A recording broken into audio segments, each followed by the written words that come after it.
Hey guys, Kripparrian here. In this video I'm going to show you how to do the Halion fight and the 3 mini-bosses in the new Ruby Sanctum instance. This footage is from the PTR, so when you do this live you may experience some variations to the abilities and perhaps some new ones. I just want you to keep that in mind. The first mini-boss, which is to the left of the entrance to the instance, essentially has 2 abilities. The first ability is kind of Blast Wave, which will knock back the melee and do damage to them. It's not a big deal, you just heal through that. And the second ability is every so often he will split himself and continuously make copies of himself. The way you combat this is when you pull the boss, you mark him with skull, and one of the copies will be marked with skull throughout the fight. That is the target that your raid DPSs, and when that particular copy dies, you will defeat the boss.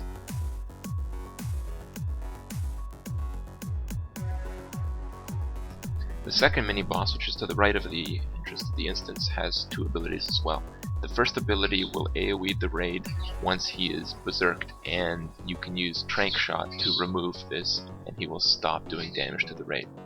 Every so often, he will use the second ability and fly up in the air, and set 5 marked people to be conflagrate targets. You want these people to be away from the rest of the people in your raid, or they will share their conflagrate effect with them.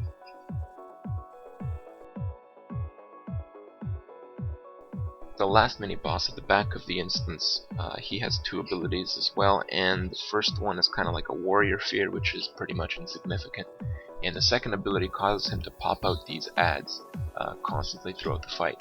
These ads have an AoE ability which you should interrupt or CC, or you may even want to try to kill the ads with cleaves or something like that. It's overall pretty easy. I'm sure any strategy you use will be successful.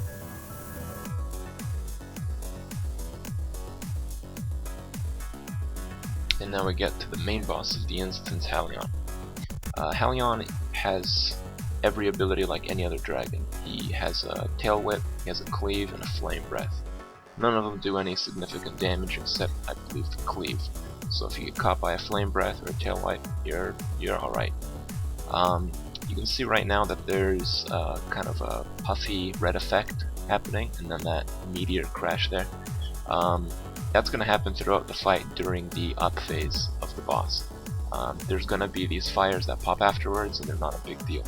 If you see that circle on the right hand side of the screen, now in the center, those are popped after a player in the raid gets a debuff. This debuff can be dispelled by almost any kind of dispel, whether it be magic, disease, or poison. I believe all of them can do it.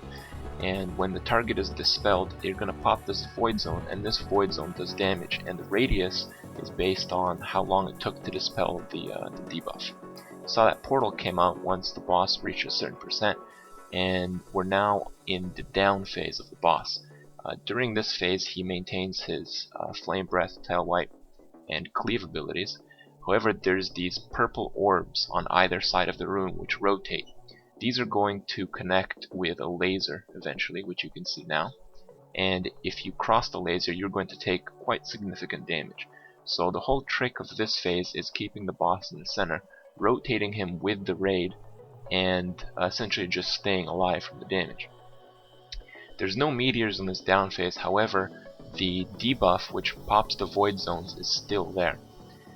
When you're underneath, when someone dispels the debuff off a player which is too close to the raid, he will suck in players to where he was when the debuff was removed.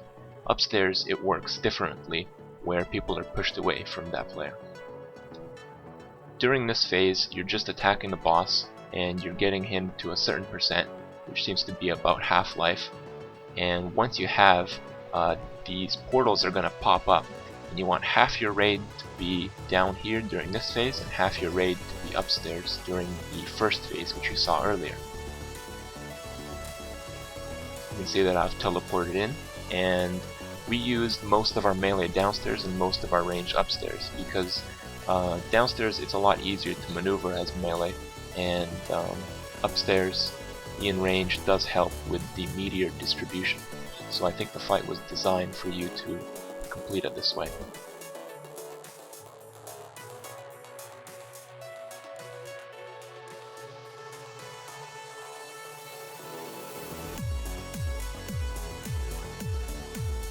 After a while you will see these kind of warnings pop up.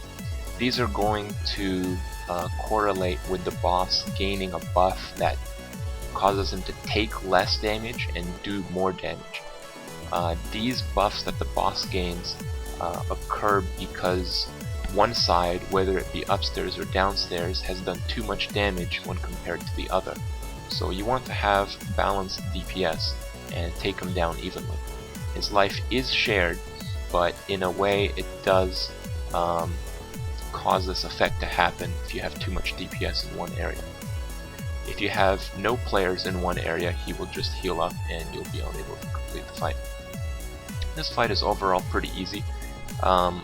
You should just stress on staying alive, because nothing can really kill you in this fight.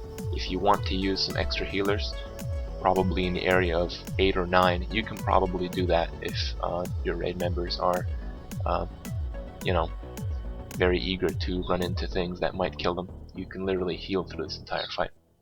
And good luck with it, guys. Hope this video helped you.